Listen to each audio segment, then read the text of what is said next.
Monitoring Ratios with Mutual Funds by Andystevenson. The process.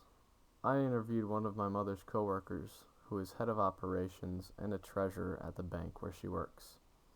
They have open-end and close-end mutual funds, and at my mother's bank, financial ratios are calculated daily, monthly, quarterly, and semi-annually.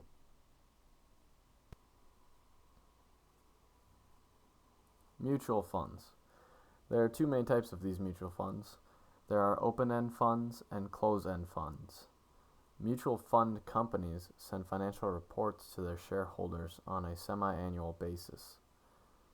The records they send these shareholders are of financial statements, which include the balance sheet, income statement, statement of changes, and the corresponding footnotes, financial highlights, financial ratios, portfolio holdings, notes to financial statements, and the fund performance.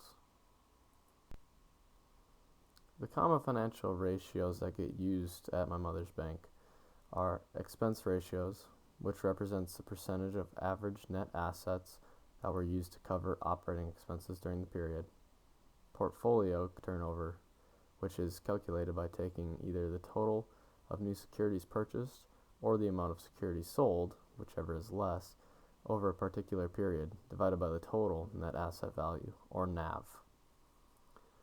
The total return, which is the sum of the fund's capital appreciation and any income generated, divided by the original investment. The total return calculation tells the whole story of a fund and how much return you will receive on your investment. The liquidity ratio, which compares the dollar amount of cash relative to the assets that are held by a particular fund.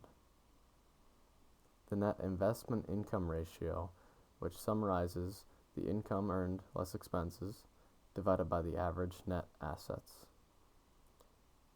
Then we have the leverage ratio, which represents the fund's leverage to its total assets. Who prepares these ratios? Most of the ratios are prepared by the fund accountants or administrators. These are the people the investment advisor hires to do the day-to-day accounting. Some of the ratios are prepared by management companies, also known as the investment advisor. So who is this information reported to? It is reported to fund shareholders, who are owners of shares of the mutual fund. They're also reported to Securities and Exchange Commissions, otherwise known as the SEC, and they are the division of the government that regulates the securities markets and protects investors. And the management, or the investment advisor.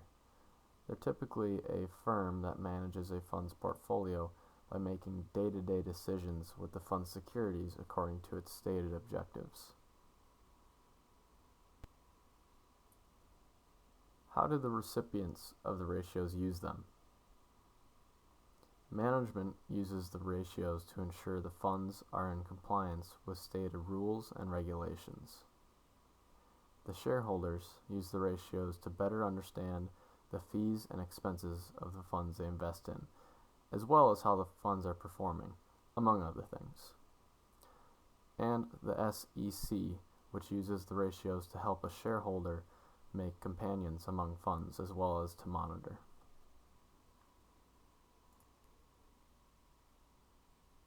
So, what did I learn? I learned a common reason for financial ratios, so an investor shareholder can more easily make various comparisons amongst funds. The turnover ratios of a mutual fund tells a story about how portfolio assets were traded during the period. If you see a high turnover, that usually means higher transaction fees for the fund, which equates to higher management costs and lower returns. Expense ratios, which are extremely important to understand for a shareholder of a fund. In fact, it directly impacts the mutual fund's performance. Keep this in mind. A fund with low expenses will generate higher returns, and a fund with high expenses can't make money for you until it earns back its fees. Financial ratios only present a picture of the business or fund at a certain point in time. A prime example of this is a retail store that calculates ratios before and after its Christmas season would get very different results. Thank you.